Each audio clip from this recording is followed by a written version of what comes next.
Bienvenue sur Let's Tag Africa, dans votre émission préférée, Celeb Time.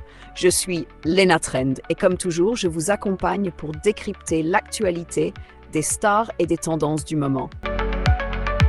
Aujourd'hui, nous allons parler d'une annonce qui fait beaucoup de bruit dans l'univers du streaming. Netflix a décidé d'augmenter ses tarifs d'abonnement dans plusieurs pays, y compris les États-Unis, le Canada, le Portugal et l'Argentine.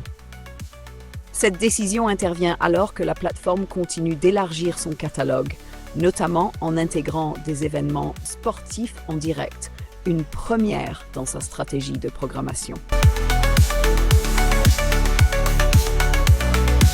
Aux États-Unis, le plan standard est passé de 15,50 à 18 $ par mois, tandis que l'abonnement premium a été augmenté à 25 $ par mois.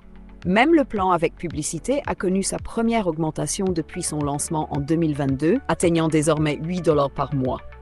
Ces hausses visent à soutenir les investissements continus de Netflix dans la production de contenus originaux et de qualité, tout en s'adaptant aux évolutions du marché. Mais ce n'est pas tout. Netflix entre dans une nouvelle ère en diffusant des événements sportifs en direct. La plateforme a récemment acquis les droits de plusieurs matchs de la NFL, marquant une étape importante dans sa stratégie d'expansion. Le 25 décembre 2024, Netflix a diffusé 2 grandes rencontres du championnat de football américain, attirant une large audience. Toutefois, selon le co-PDG Greg Peters, l'impact de ces événements sportifs reste limité sur la croissance des abonnés. Parlons chiffres maintenant. Netflix a enregistré une augmentation record de ses abonnés au 4e trimestre de 2024, avec 18,9 millions de nouveaux utilisateurs, portant son total à 301 millions d'abonnés dans le monde.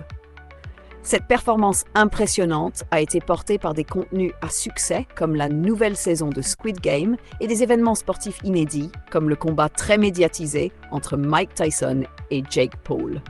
Résultat, les actions de Netflix ont bondi de 14% après la publication de ces résultats impressionnants. Et ce n'est pas fini. Pour 2025, Netflix vise une marge opérationnelle de 29%, et un chiffre d'affaires estimé entre 43,5 et 44,5 milliards de dollars. La société prévoit également d'augmenter son programme de rachat d'actions à hauteur de 17,1 milliards de dollars. Par ailleurs, Netflix a annoncé qu'elle ne publierait plus les chiffres trimestriels d'abonnés, préférant désormais se concentrer sur ses performances financières globales. En conclusion, avec ces augmentations de tarifs, l'intégration du sport en direct et la croissance fulgurante de son nombre d'abonnés, Netflix continue de renforcer sa position de leader sur le marché du streaming. La plateforme s'adapte aux nouvelles attentes de son audience et cherche à offrir une expérience toujours plus riche et diversifiée. C'est tout pour aujourd'hui sur Celeb Time. N'oubliez pas de liker, partager et vous abonner à Let's Tag Africa pour ne rien manquer de l'actualité des célébrités et des tendances du moment. Je suis Lena Trend et on se retrouve très bientôt pour une nouvelle édition.